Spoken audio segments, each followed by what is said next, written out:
Well, let me get a little background on you, Yeah. Carl. Look a little bit about your mom and dad, and how how they got in the area here. Well, my parents fell in love with Conneaut Lake, Okay. and they bought a cottage there, and so I was spending my summers there. In that would be the early 1940s, late 1940s. In any case, I got sort of interested in the wetlands. We boys of the neighborhood would hang out in the wetlands. When I entered college at Pitt. By the way, where in Conneaut Lake were you? Okay, Location we were was? located on the west side. We were West Siders, Okay. which put us right near the amusement park. Okay. And I could walk to the park, so I had my own amusement park, I had my own lake, and we had to go through the swamp along the railroad to the park. So I had my own swamp, all of those, which I didn't have in my small hometown of Indiana, Pennsylvania. And when I got to college, I talked to my professor there and mentioned that I was interested in wetlands and that sort of thing. He said, you must read Star Car, the publication in England of a classic dig, and also Key Marco in Florida, where I found fabulous painted masks and wonderful wooden objects that are just the archaeologist very seldom finds. So that piqued my interest in wetland archaeology. And I said to myself, dang it, we could have some of those treasures here too. In any case, a couple years later, 1958, while they were dredging the channels for the marina at Nye, the southern end of the lake, they came across several large bones of a woolly mammoth. Okay, the woolly mammoth bones of that creature hadn't been found in our area, as far as I know, for quite a distance out. But anyway, that sort of got Conneaut Lake started in the wetland area of paleontology. Now, at that time in 1958, were you living here in Conneaut Lake? No, I was still living in Indiana, Okay. Pennsylvania, Okay. in my school year in Pittsburgh. Mm-hmm. So something rather interesting happened there. Not only were the bones of the woolly mammoth found, but one day when I was there was two young fellows from Allegheny College, and here didn't they find a spear point. This item right here. I'm going to take a look at that. That Oh, got it. is a St. Albans archaic point, about 9,000 years old. Oh my gosh. And so I did a tracing of it. Didn't have my camera, unfortunately. And next to it, in this bucket of peat from the drag line, was deer antler and a piece of deer tooth. So that means that we were into the business of archaeology. So we have now wetland archaeology in paleontology, and we have the wetland archaeology of the humankind.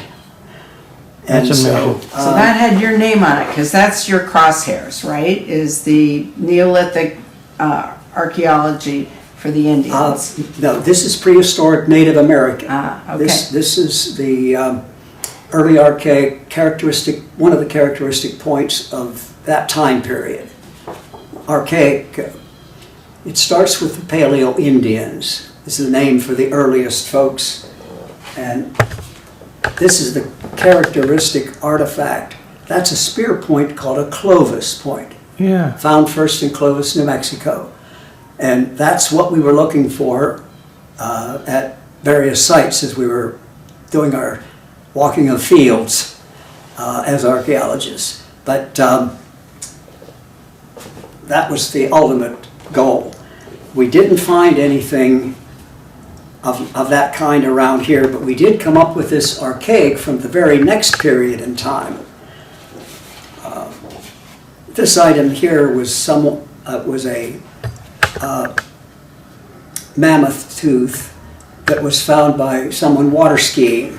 They looked down in the water and there it was. And I just got a photograph. I didn't get this tooth. Wow.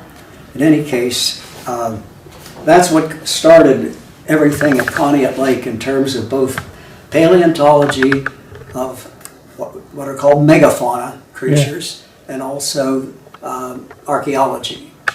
And over time, it grew and we learned more. My career really started with a fellow called Harold Weigel. He was the big collector. He lived at the south end of the lake, and he had a very large collection. And he sort of took me under wing, and I would walk fields, plowed fields with him, farm fields, and he would say, now, this is a good spot over here. You notice there's a spring over there. And notice this little bit of high ground. They're going to camp there. That's nice dry ground. So watch those places.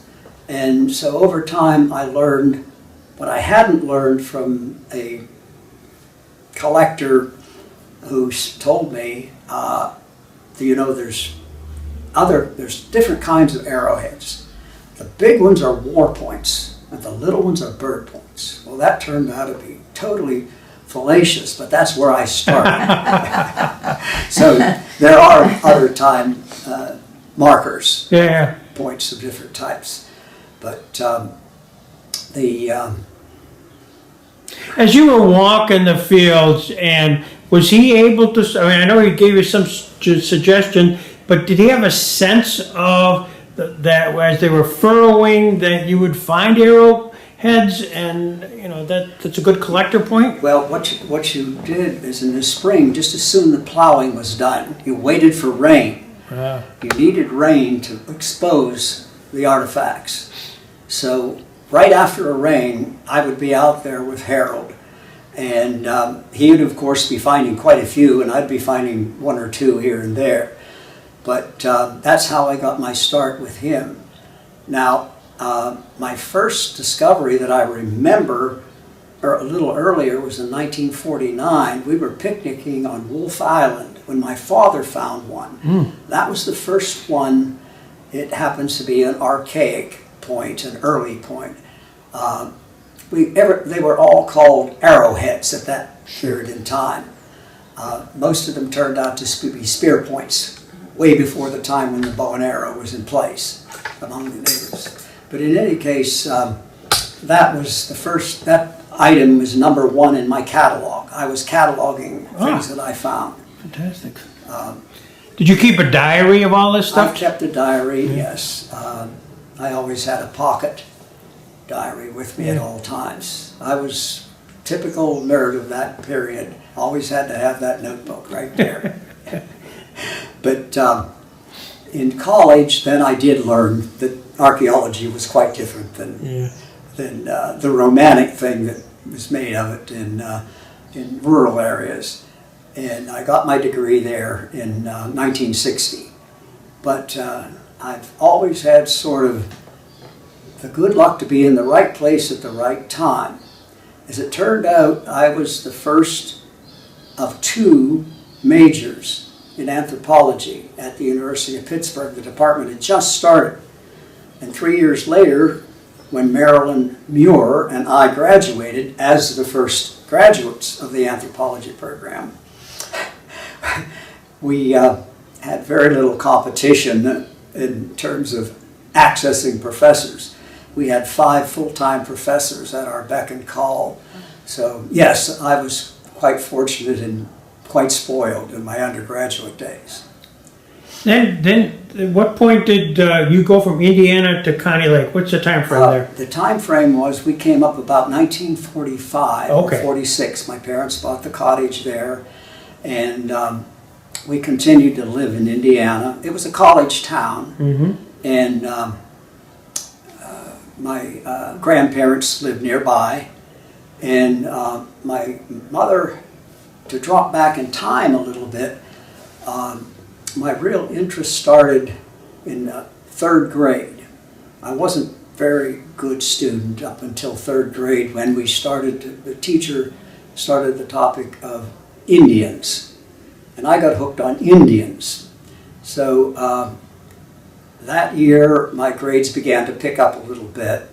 And in my 5th year, my mother was ill that entire year, and I stayed with my father's mother and dad in town there.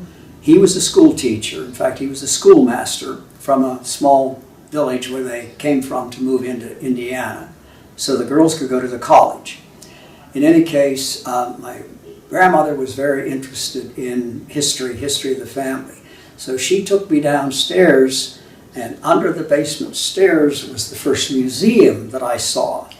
There was the spinning wheel from the farmhouse or the house out in the country, Dixonville, Pennsylvania, and a few other things. There was a sketching knife that was used for flax processing and things of that sort. But that was really my first museum. And my grandmother would get out the books and read to my cousin Bill was usually there with me. And so I got quite an education with a schoolmaster, grandfather and grandmother that was very interested in history and that. But then I went on to grad school. I got a fellowship to Yale. Spent only 1 year there. It turned out that I was rather poorly prepared linguistically, so I couldn't get past the German exam, Wow. which put me way, way behind. But I learned so much at Yale. And the fellow I learned the most was probably the hardest on me. And he did to me what he avoided a trap that many archaeologists get into. That is, we get lost either in our chipstone artifacts or our pottery, one or the other, and we become a chipstone person or a potsherd person. And I had a paper that I wrote for him describing 2 kinds of baskets. One was the local, well, anyway, they were both Northern Athabascan. That was the area of the class and where he was a specialist. In any case, I thought I did a great job. I described each basket from the 2 different villages, the shape, how they were made, and all that. And when I finished, it was very informal at Yale. He said, "Carl, a birch bark basket is a vessel, and so is a ceramic pot. These are things in which you put things. These are containers in which you put things, period." And he emphasized the period. Of course, I was crestfallen. I thought but he was going to cure me once and for all from falling into the trap of getting too much involved in the pottery or the artifacts and not lose my focus on how the people lived, how they made their living. And that was a very valuable lesson at an early age. So that's what I gained in my 1 year at Yale. And then from there, after Yale, where did you go to? I was drafted after that, and I chose to join the Navy because my family had been in the Navy, my uncle and that. And I found that I couldn't get a job because I could go to the meetings and get a little bit, but I couldn't get a job, nor was there a ship available for me. So I went to my commanding officer and I said, "What am I going to do? I'm stuck." He said, "Well, you have a college degree. Why don't you take a test for the OCS and become an officer?" Well, I really didn't know what an officer was, to tell you the truth. So I took the test, and they shipped me off to Newport, Rhode Island. And there I got the basic training there. It was a little bit of boot camp, but an awful lot of classwork. So when I graduated, there I was, and they had to assign me somewhere. So I know exactly what happened at the place where they were looking over my grades, finding that they weren't too strong in math, but a little stronger in historical things. They said, hey, John, what's this guy? He's an archaeologist, anthropologist. What is that? He said, oh, those are the guys that go out and dig in the ground.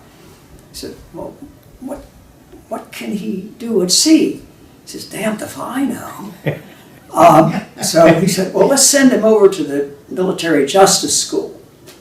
He has good grades in some of the history of the Navy and that sort of thing. So that's how I ended up there in Newport. I was there for the Jazz Festival, of course, that summer, which was pretty great. Although we were sitting with some young ladies down on the beach. Maybe Dave Brubeck didn't quite come through. Wow. But anyway, I was 3 years in the Navy. Traveled a great deal in the Navy. And what you do there in Newport, did you have the justice, when you say you're set to the justice? Well, I had those duties on the ship. Okay. I was in charge of all the legal things. Sure. I could prosecute. I did have basic law, rules of law, So you evidence. Were you a judge advocate general? No, I was very much at the bottom. I could do a summary court-martial Right. or captain's mast. Right, I would right, get yeah. all that ready for the skipper, for the captain, and awfully lot of paperwork. And I was also, because of my background, assigned to such things as giving the lessons or the test for college or a high school degree. And very many of the kids would pass. That they would learn quite a bit in boot camp and maybe get through. So I had that, but I was assigned to gunnery. I didn't hunt much. I roasted game for my dad, but I was assigned to gunnery, which was a very small billet, as it was called. Well, I mean, you can't see this, but right above you and over the fireplace is, in fact, a gun. So it's perfect backdrop for what it is we're doing. So you get done with the service, and now you got to find a job. Right. I came back, and I decided I had worked my way through college with a business, a bait business. In other words, I was a worm picker for about 6 years, and that was my first career in business. I'm 88 now, and I've only had 3 years that I didn't have some sort of a private business of some sort. So naturally, a fellow came to me that had a collection of Indian relics. He said, hey, why don't we build an Indian museum at Conneaut Lake? His family had a restaurant. So we built this building right next to the restaurant. Was that the teepee? Teepee shaped. And remember that. as naive as I was, we got into business. So I set up a little museum with his collection and mine, thinking we'd be entrepreneurs in that area. Well, our little gift shop was the only place that there was any cash flow. And then we built another building next to it for a country store style building. So that's how I got into retailing from worm picking. I remember the teepee. I remember the Not as profitable as worm picking, perhaps, but well, That's how I first encountered you, because every summer my mother would take us over to the Indian Museum and the country store. Yeah. And I should win a good customer award, because every year I bought those little beaded Indian necklaces from you to take back to New Jersey to give to my friends as a souvenir. So all of us not lost. You were quite the entrepreneur. Many of our Loyal younger customers. folks, we called most of them the candy kids, because they would come on foot from home for candy. And they would fish in our pond there too, while they were there. how one remembers penny candy. Penny candy. Yes, penny candy. I don't recall if we could sell anything as low as a penny. I think you had Bonomo Turkish taffy and Necco wafers and licorice, those kind of things. The thing I've really learned from an anthropology standpoint was what a souvenir really was. And I learned that about, I'd say, 10 or 15 years after being in business. This young fellow came up to the checkout counter, and he said, "You know, I still have the Indian headdress that my parents bought me here when I was 8 years old." All of a sudden I realized that these people weren't buying gifts at our gift shop. We were a souvenir shop. I got interested in the souvenir, and my anthropology kicked in, and I realized that sometimes these souvenirs were the last thing they would hang on to in their life. Right, absolutely. They would collect all these little things in their travels as memento. And anyway, I realized that we were in a very important level of the sociology world in terms of how. So you had this entrepreneurial spirit. You had the teepee. You had the souvenir stand, store. How did you? Bumper boats even later in the pond. Yeah. I tried everything. Oh, yeah. I moved a log house there. My father was always interested in old things like that. So we found a log house that they were going to get rid of down in Butler County. And we had it taken down, trucked in, rebuilt it. Now, we didn't make any money on that project either, but we would rent it for a gift shop. But I outfitted it completely with antiques of the appropriate type. We had a spinning wheel in there and a loom and all that. And we did have a young fellow or gal that would go over and, for I think 50 cents, get a tour of the log house. So I was quite an entrepreneur, although I didn't make much money in the process. Didn't you have cottages there? Did you have cottages? My parents had 5 rental cottages that my father built early on when we arrived. That made it work for us because my father had an interesting career. He was a kidnapper.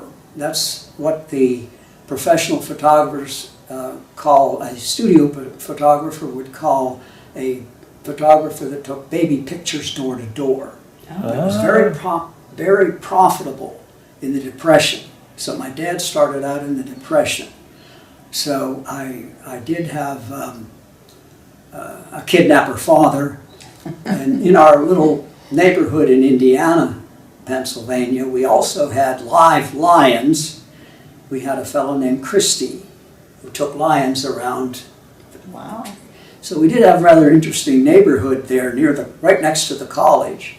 And a connection with Jimmy Stewart, too. Sure. Because up at the one corner of the lot, our block, was a fellow named Neff, who was a magician. And he traveled around the country. You could see everybody was traveling to make a living then.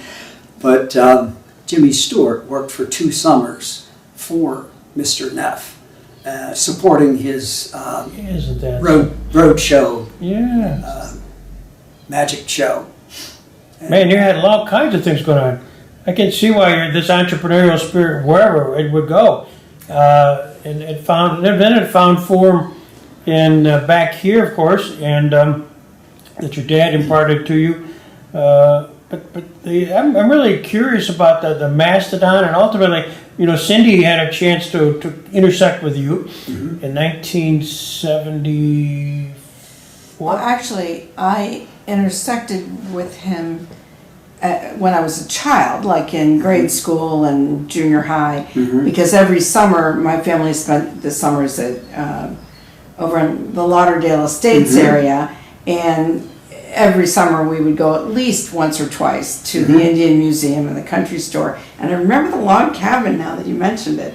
And so you were like this college guy, you were that much older than we were. It was your store, and we would come in and you would tell us little things about the artifacts. I took a lot of young folks through a tour, a free tour of the museum while they were there. And it made me interested in I'm calling the ancient Indian heritage in this area because of what I saw and was exposed to at your store. And then somehow I became aware that you were somehow involved in the Mastodon dig in the bay. Now that you said that was 58. I was only there looking over the spoil heaps for bones, which I gave then to Mr. Parsons, Professor Rocky Parsons. Parsons. William Yes. Parsons. Okay. Yeah. And what kind of What was his bones? actual name? That was his name, William. William Parsons. We only knew him as Rocky. We knew him as Rocky. As Because Oh, he would okay. teach oceanography and rocks, and, you know, Well, we loved geology. him. Yeah. He probably didn't pick up on ours because he got involved in another one that was found down closer to French Creek Oh, okay. on the Calvin Ernst property. Okay. They were dredging there and found another woolly mammoth. Wow. And that's the big tusk that's in the museum at Conneaut Lake, down in the borough of Conneaut Lake. So, how did you start connecting with Rocky then, with Professor Parsons? Just there. I don't know if So he was involved in that. I wasn't somehow. involved with him like I was with Sam Harrison, Okay. because he would bring students out, and then I would go to his class, and then we'd take a car tour around, and I would point out archaeological sites for him in his geology class. So while you're running the museum and the country store, your hobby or your avocation, you're still like you've got radar for what's going on archaeologically in Yeah, Crawford that's where County. I started to build my network, what I call my grassroots network. And I was so fortunate in having that. What turned out was I had access to so much more information. People would come into the store or the museum, "Hey Carl, what's this?" And I would explain. But then "Hey, are you cataloging your things?" "No, why that?" "Well, if you put a number on those, keep a record of where they found, they're a lot more valuable for those of us that are studying these things." So I was working that angle too. But pretty soon I had built up something like maybe as many as 30 or 35 of these people at any one time over the years that I was doing this. And I did have a career in contract archaeology too that I haven't gotten into. But they would come in, and of course, with all that many eyes, they would be seeing much more than I would ever see, or even more than I would see through Harold Weigel, my local mentor, if you will. And so I would photograph things that they found and document them, take measurements and whatever. But I did skip my field training. As soon as my last year at Pitt, the summer of my last year, 59, I went to Indiana University. Again, I was at the right place at the right time, because my professor was the curator of Carnegie Museum next door. And he got me into probably the best field school in the country, Indiana University's field school at Evansville, Indiana, the Angel Mounds. Not as big as Cahokia, the big one, a little further west, but it had several burial mounds, big ones. And anyway, that's where I got my technical training. Wow. But I didn't put that to work in job work until quite a bit later, when I was approached by.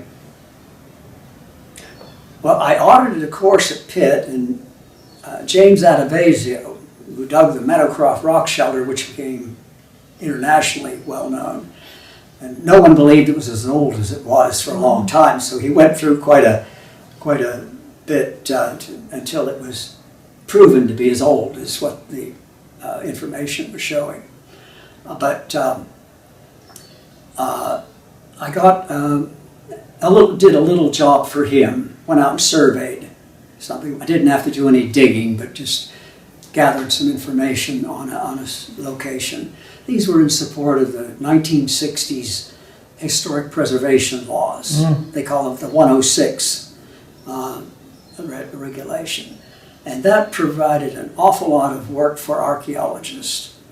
When I grew up with National Geographic magazines, I thought I was going to be digging down in Mesoamerica in those big pyramids. Now, I saw them on a tour later on after I got out of the Navy, but no, my experience was more humble. But I did have the good fortune of working for Stanley Lance, who was at Carnegie Museum, but he was on a big pipeline project up in New York State, where I got to work at the Ark site, the biggest one, and it was those points that I showed you. There were 20 or 30 of them found at that one site. Wow. It was right on a wetland. Again, there I'm in my element. And so it was great to be able to. Now, this was for hire. I was field director there for. And where was that site? This was near Batavia, New York. Oh, okay, yep. Down along the Tonawanda lowland. So we were moving along the lowland as the pipeline followed. Now, these Indians were the same, was this all Seneca or Iroquois or? That was Seneca. Seneca. That was Iroquois country. Okay, and what was here? Confederated Iroquois of historic times, yes. But the prehistoric that we were working with, of course, would be other societies of which we know nothing about their language or culture, what they would have called themselves. But that was a great experience to work on such a well-known site. So that was a biggie for me. I did a little archaeology in Florida. One of my professors was working on a project near Lakeland. So while my parents had a place in Florida too, my dad always figured out how to make things work on things. So way before retirement, they had a place in Florida. Not a fancy place, but anyway, while I was there one Christmas vacation, I went over to Lakeland and dug with my professor Edwards, from William Edwards, who was a Columbia graduate. And so I got a taste of Florida archaeology. We dug a hole about this deep with artifacts clear to the bottom. Oh my gosh. Here and there, Yeah. of course. Knowing that you got a little bit of a time constraint, to do a little archaeology also on Cindy's site. You know, how did that happen? How did they find that there was actually, that was a site? What's the story there? It was quite an event. It was dynamite. It was a charge of dynamite. Now, who owned that property? Tusk up in the air and back down. And Sid Hill, the owner, took it to Professor Parsons. Okay. And he didn't apparently get interested. So about 2 years later, I thought, well, geez, he's not interested in this. But you knew about it. I knew about it, of course, and word gets around. And so I went to the property owner and I said, I'd like to do an archaeological dig here. And so one of my classmates in school was a surveyor, Henry Knapp, and he laid it out for our grid. So we dug it with a grid with unexcavated bulks between, so you have the stratification of the levels from which the artifacts are being found, or not artifacts in this case. We found only bones. But that was the project that Cindy got involved with as a senior paper project. So she became, though, a wetland archaeologist. Indeed, I did. She skipped the above ground, went right to the wetland work. Well, she has, she read to me on the way down today her diary. She kept with Lynn Teitelbaum, and you're all over it. You and a guy named Ray Stewart. Ray Stewart, he worked for the company that did cash register. That's how I got to know. He worked on our cash register. National Cash Register. And he was passionately interested in archaeology and developed his training up to a very high level. And he worked at a site, and I worked with him on the McFate site, which is going to be one of the key features of our exhibit here. It was dug in 1938, by a fellow that was completely self-taught, as far as I know. And he did such a wonderful job that we have a manuscript where each and every trash pit that he dug, 450 of them, is meticulously described. There's 4 types of soil in them, in each one, and all the artifacts. So what was found was that it was a late woodland agricultural village, and the people were named McFate after the site, the type site. And so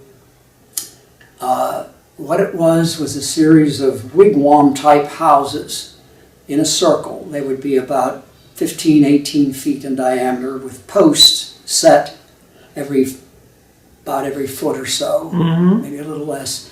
Those bent over and formed into the standard wigwam of the eastern woodland Indians. So that was discovered by him, although he didn't see those. They also had little attached storage structures on each one of these, and they were quite large, and he mistakenly, as sharp as he was, he didn't see these circles because there was just a maze of them. They were all over the place. So they were hidden, and so we can't fault him on that. But Harry Schaff, who had done some work in New York State, did a wonderful job, and so we benefit by it. We have all his records, we have his map, and Was that in Crawford County? yes, it was down at Cochranton. Oh, Crawford. Yes. And it's interesting because in the early days, the only thing that travelers saw were mounds or earthworks, either in the form of a donut-shaped embankment, maybe only about 3 or 4 feet high. That was to support the posts that could only be set a short distance in the ground by Native American technology. So they had to do the extra. Those were scattered all over the countryside. And so fellows like Timothy Alden, the professor of Allegheny College, when he saw these and was the first to report them, he described the number of these circular embankments in French Creek Valley. And it turned out that one of those would have been the one at Cochranton, which locally was called the French Fort, because it was more romantic, of course, to consider that the French Fort rather than that bank. It was very visible in his field where he was cultivating. Well, it's interesting because, of course, Timothy Alden founded Allegheny College, and as I'm thinking of Allegheny, we haven't talked about Sam Harrison, and your connection with Sam, who was a connector with us. Sam, my connection really was just occasionally going with him and a group of students to see archaeological sites, and perhaps to show them examples. I might take along some artifacts of different kinds. So he did what was missing at Allegheny, because a small college like that couldn't afford an anthropologist. They had to focus on their main mission, of course, and that's why they're so well respected. But he filled in that area of anthropology, and I was able to help him out on that. And he helped me out by getting me a digger.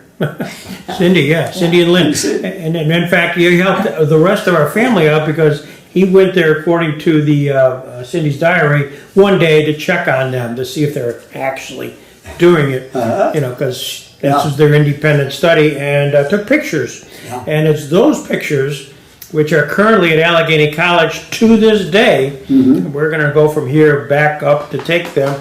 Because she's now a rock star. No pun intended. Where there it is, a museum. And I've heard that that's such a fabulous collection, and I have missed that. Yeah, well, it's there, and I'm not sure for long, but there's pictures of Cindy with Yeah. there that Sam Harrison took. Yeah. And Sam became a friend later on, much later on in life after he graduated. But it's a small world. Do you have much recollection of the girls digging out there? Do you remember? Not some. The way they looked when they left, I thought, oh my goodness, they're going back to the dorm. Look away. Because they were mutters, I think. Lynn, Yeah. wasn't her name Lynn? Lynn. Teitelbaum. I thought, boy, those girls are going back. They're gonna get in trouble or that. But no. If Ray was with me, we would keep an eye on them and help them, show them how to carefully skim and shave off the area around the bones so they would stand up better in a photograph. They would stand out. Yeah. The stratification was peat down about 8 or 10 inches, followed by a freshwater marl, clay, a very gummy clay that had the ability to preserve bones because once they were in there, they were sealed off from oxygen and the critters that would attack them. So in the wall profile, you could see a little bit of that. So we could call attention to them that here's the bones sticking out. And you see they're just at the line of demarcation between these two layers. So that was sort of instruction in stratigraphic geology. Yeah. And Sam would have appreciated that Yeah. comment.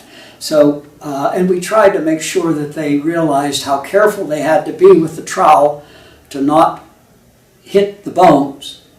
Because what we didn't have time to do was check the bones for cut marks. And when we ended our dig, we put all the bones, some of these ribs were that long, in plaster jackets. We put them in a little hollow area and then cap it with another layer. Sometimes we'd have to put a stick of some sort to strengthen, to give it some strength. All those went off. A friend of mine taught at a colleague as well, Jude Kirkpatrick, taught at Gannon. And he said, boy, I'd like to bring my students. We were starting to run out of steam. Ray and I had been at this for most of the 70s. And At that same location? Yeah, working just on this one site. Yeah. And anyway, I said, yeah, sure, why don't you come down? We left, we had sort of packed up, but we didn't fill our units in, and we left 2 ribs sticking out of the bulks, the sidewalls. And I said, well, you can start right there where there's the ribs for your students to see. Yeah. Now, whether he had time to do that or not, I didn't learn from him later on. But the bones that we gave him, the whole collection, went to Michigan to an expert out there at the University of Michigan that analyzed them. But he never took them out of the jacket. So they came back to Jude, and then they went to Carnegie Museum, and somehow they're there, not in the anthropology department. Jude and I had been field associates at Carnegie. That is, non-paid staff. We would take calls that came in from our respective areas, so they didn't have to send the staff archaeologist out to check a burial mound that happened to be a natural feature anyway. So that was common for us to do. So just on that site out there, you continued on after, Cindy and Lynn did their, and so that continued to be an active site for this during the 70s. Yes. And then at some point you ran out of steam, but there's product. And I say product, that's a bad term, but species, Package, whatever. Yeah, whatever you had. And so is it currently down in Carnegie? Yeah, the bones are there. But what happened was I met a fellow who was one of the leading archaeologists in the country. Just a second. Anyway, he looked over the site map And he said, I can't tell by the positioning of the bones if animals could have moved them or this is human butchering. Yeah. He said, I wish I had a chance to look at the bones because he had worked at the Buffalo Museum and they had dug a site called Hiscock. And there were a lot of bones there, but the fellow that dug it was a paleontologist. And this person, whose name will come to me, saw the scratch marks, the butchering marks. And he then said, well, I would see him at conferences and that. He'd say, boy, Carl, I'd love to see those. So I've been trying to have them located. They've got to be in the paleontology department. I have one fellow that's a preparator working on it, but I have to get to the curator and see if he or she can do a really full-blown search. Some of them are that long, Wow. about that big around, so. So there's sort of like Paul Harvey. There's the rest of the story to be told. Yeah. Mike Gramley is the professor that I was talking about. Actually, he's more of a field archaeologist, but Mike made his name early after he left Harvard by digging a site in Maine where he had the campsite up on the hill with the paleo artifacts of the type I showed you, the Clovis points, and then down in the valley where they had drained one of the lumber company lakes, there was a pond, and around that pond were other pieces. And guess what? They came up and they fit. Oh, wow. That made his name very quickly in the anthropology. And even though he was quite young, quite recently out of college, he has become one of the leading experts in digging mastodons or mammoths. He'll take either one. He dug one down in Orange County, New York, where there's been a number of them found. That's way down in the southeastern corner, and published a wonderful article. And he found all sorts of tools made out of ivory and bone, even an atlatl weight made from a rib. Atlatl being the stick that launches your spear for you. Atlatl, the Mexican, the Aztec word, and for that device. And he's now working on a site out in Ohio. I can't think of the name of it right off. And one of his later recent discoveries is that when he went back to look at those things in Buffalo in the museum from the Hiscock site, he found sled runners made out of ivory, Tuscan. Wow. They would split it and make two. Guess what? He was down in Kentucky at Blue Licks. I think it's Southern Blue Licks. There's two Blue Licks. Anyway, the curator brought one out and he said, that's a Paleo-Indian sled rail. Got a second one. And he's one of these fellows that works with non-professionals. Yeah. Several of my colleagues and friends have worked under him in the Southwest and on digs in wetland, because he loves wetland digs. That's terrific. So if you had to kind of recap, explain to Cindy, here she was a moment in time there at this site. By the way, what's the name of the site? Do they have a name? The location where you dig? The R's up there, Sid Hill. The name it's named after that, Sydney Hill. Sydney Hill. Is there anything there that evidences where it was? There's probably more creatures in that one. That bog is pretty good size. So it's in. It was probably a couple acres. Yeah. And the aerial photographs show it as a black area. Yeah. So I would say that an archaeologist should go back and start right where we left off. There was an intersection of ditches. And before we knew where to dig, and before we had it laid out to dig, I built a coffer dam, a portable coffer dam out of sheets of plywood, put them down in the ditch, in the water, bailed it out. I have pictures of one of my bailings. So this was maybe the first low-tech below water excavation of that type. So when I got the water out, then I could trowel the floor. I found little scraps of bone, but nothing really significant. I did 3 of these, and I still have the items. But anyway, it indicates that we were just in the one southwestern quadrant. All 3 other quadrants could be even more productive because we were apparently right on the edge of the lake.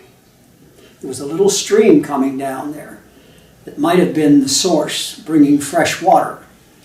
And water, of course, is important to those Ice Age animals. They're like the elephant of today. 25 gallons of water is needed for consumption each day. Now, the identification of the animal, it's a mastodon, right? Yeah. Mastodon. And the difference between, just for the camera, a mastodon and a mammoth is what? If you have the tooth, you're in luck. Okay. They're so different. Okay. The mastodon tooth is like ours with cusps. And they browsed on tree branches and shrubs and things, but not grass. The grass grazers were the woolly mammoth, and their teeth have flat plates of enamel layers so that they can grind the grasses.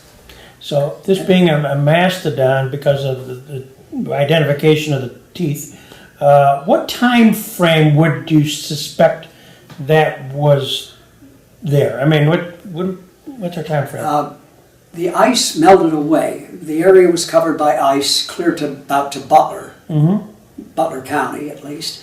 Anyway, this area was freed probably around 14,000 years ago, okay? And then the tundra reasserted itself, came along the side, was already there, it just moved. Then the trees slowly moved in, and they came in stages.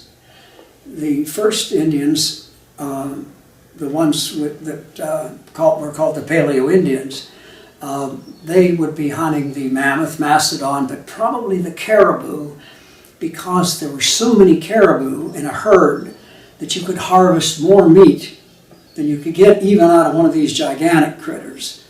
So most archaeologists feel that that was the target game, the mammoth and mastodon, a nice extra. In any case, if you could, I would like you to, yeah, there you go. What I want to show you here is what we're so fortunate to have here. If I can do this, Conneaut Marsh is 13 miles of marsh, largest in the state. Conneaut Lake is the largest lake in the state. There's an abundance of water, Wow. a great abundance of water. And this was a previous valley of the pre-glacial valley, partially filled with the deposits and the marsh and lake and that. So this was prime territory for feeding. So the game would move up the valley. That's why we have 15. Each one of these little triangles is a Clovis point, like I showed you earlier. Yeah. So notice how they go. Only one way up here above, and this is up on an overlook, the only overlook we have. There was a spring there, and you could look down over the valley that reasserted itself above a moraine, which blocked the valley at Harmonsburg. Okay, here's Conneaut Lake. There's a little hidden lake just below, and another hidden lake down here. But mostly this was marsh. The game would move up the valley. The Native Americans would be monitoring their movements and getting ready to Follow them, yeah. hit them at a certain spot. They might even put some sort of a fence affair Right. to restrict their movements. But so what you have here in the valley right now, our tally is 15 of these points. 4, the most, is at the Bogusiak site, where I had the good fortune of working with a young fellow that was doing his master's degree at Edinburgh, Jerry Lang. And despite his age, Stanley Lance was there too. And Ron Peterson, again, here's the Peterson connection. Ron Peterson, one of my best self-trained network fellows, just talked to them this morning. That was Ron's site, and he had found these 4 points. So we thought we had. I told Jerry, I said, you've got what Mike Gramley got up in Maine. That bog right next door probably has a carcass, and you've got the site here. And so that's why I recommended that site to Jerry. Anyway, that's how it evolved. Here's what happened, but just between us, his manuscript can't be found. Oh no. It's been lost, and we're trying to track it down through family and whatever. We've been there, we've talked to one of his advisors. The other advisor had retired, and they just can't locate it. It's not in the archives, and it's not in the anthro department. So there we're sitting on the first excavation in the entire valley that's been done in any systematic way. Now recently, Ron Peterson's site further down here toward French Creek, which turned out to be a bead site. It had historic glass beads in great amount. And so I had never had the good fortune to dig one. So I went with Ron, and I was able to give Ron some more training that he had already gotten from Jerry Lang. And so Ron's had 2 now under his belt. And anyway, we worked there about 3 years, but we didn't find a pit. We needed a pit with charcoal and a diagnostic artifact. Yeah. That's all we really needed to date the site, because it had other time periods, but all of these glass beads, so we dug everything through a window screen size screen. Wow. So also we got the little tiny flakes, so we have all that flaking technology in those tiny flakes from the different time periods that we can, when we get this thing ready to publish. So here's the area of the earthworks in greatest abundance. This was a larger marsh. Actually, Now, that's not Pymatooning? that's Pymatooning Oh, it is Lake. Pymatooning. Pymatooning Marsh. Pymatooning Marsh runs clear down here to the county line, actually a little further, clear down to Osgood. So where, are That's a there any quarter of travel. earthworks still in existence? Are the earthworks still visible anywhere? I had the good fortune to see the last one that still had the bank and the ditch. An old timer that grew up in the area took me there along with Harold Weigel, and I did map it. I didn't map it with a transit, which I had planned to do, but I was sent off to the military before I could do that. But anyway, I have 13 of these. I got a map. This is why it's important to go to conferences. And I just missed the state meeting, but somebody sent me a packet of the findings and one of the badges you get there. But anyway, by the way, I've been a member of the Society for Pennsylvania Archaeology since 1954, I believe. Wow. 54, 55, grade school, period. But anyway, I've missed the last 2 meetings, state meetings. But before we wrap up, and I know we're working against your clock here. There was a map that showed Cindy's and your site. So for the camera we could see that. I have better shots that we'll be using. And that's okay. We got that. Okay. Yeah. Are you on? Yeah. Oh. So that is, now this is the actual location is, if you had to describe it. That's what they call in situ in archaeology. That's right where it was found. That's where you want an item. You don't want it outside of its context, its environmental context. Oh, that's cool. You might want a close-up of this too, if I can hold it steady enough for I you. could probably grab it right here. Here we That's go. the fabulous. Clovis point. That's what we hoped we would find.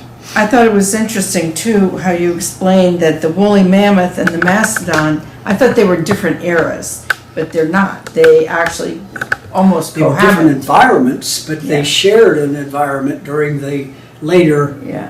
Which is so Pleistocene interesting. period, or the Ice Age period. Was your principal goal in the interest in a dig, other than, of course, finding it, but were you looking for human existence? Yes, Yeah. we were really out to find one of those points. Yeah. That's what we were after, Ray and I. Is Ray still among us? No, Ray has passed on. I'm sorry. Yes. I keep in touch. I have his daughter's number, and I'm going to get in touch with him to see if Ray might still have photographs that I don't have copies of. Okay.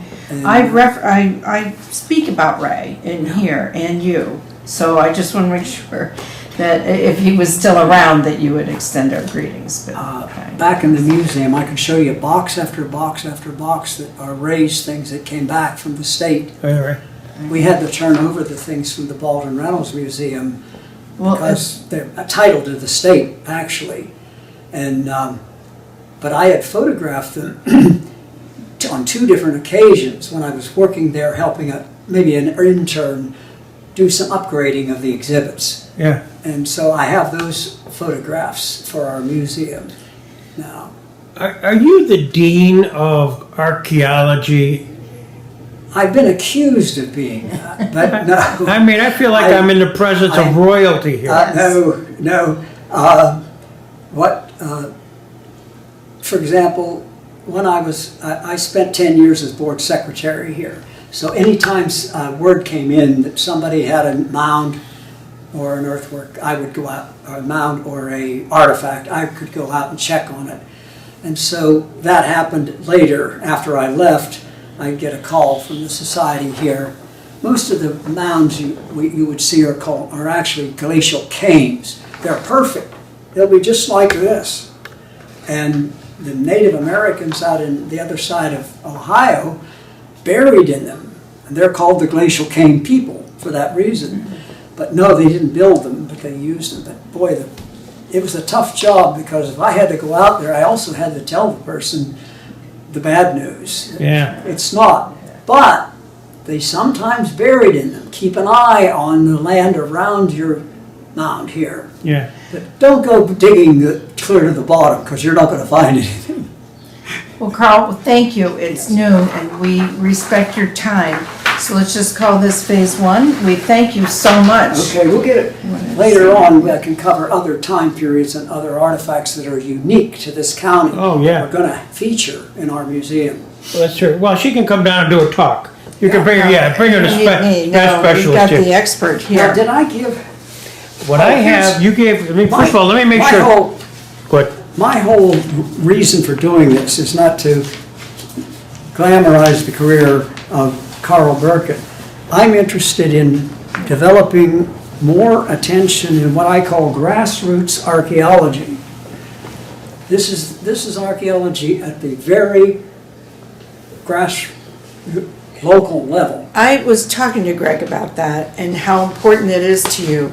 And he too appreciates history from the original journals and diaries of. Hence his interest in. Yes. Well, my wife, that's the only reason I married her, was because she'd been out in bogs. She'd been in a bogs with you. She was an archaeologist. Yeah, absolutely. Yes. Dig very casual and informal, and therefore slow over the years. I don't think he understands our gung-ho, let's get the show on the road attitude. He figures, I guess, that good old Sid, that's what we referred to the animal. I don't know if Lynn and I ever told you that. We kept calling it Sid. If Sid has been in the ground for 11,000 years, what's a few more? It won't upset him. However, Lynn and I see the rapidly approaching end of the term, and we want to get as much done as possible. I think we might have pressured Mr. B into working on this maybe more than he originally planned. I love it, I love Isn't it. this funny? So That's then, human interest. It really Yeah. is, Human yeah, interest that's right. material. Yeah. That's right. That's human it interest. says, Professor Burkett left us alone to dig for a while. It really amazes us that he trusts us alone out here in the field like that. We are always asking so many questions that I think it would be obvious that we aren't 100% sure of what we're doing.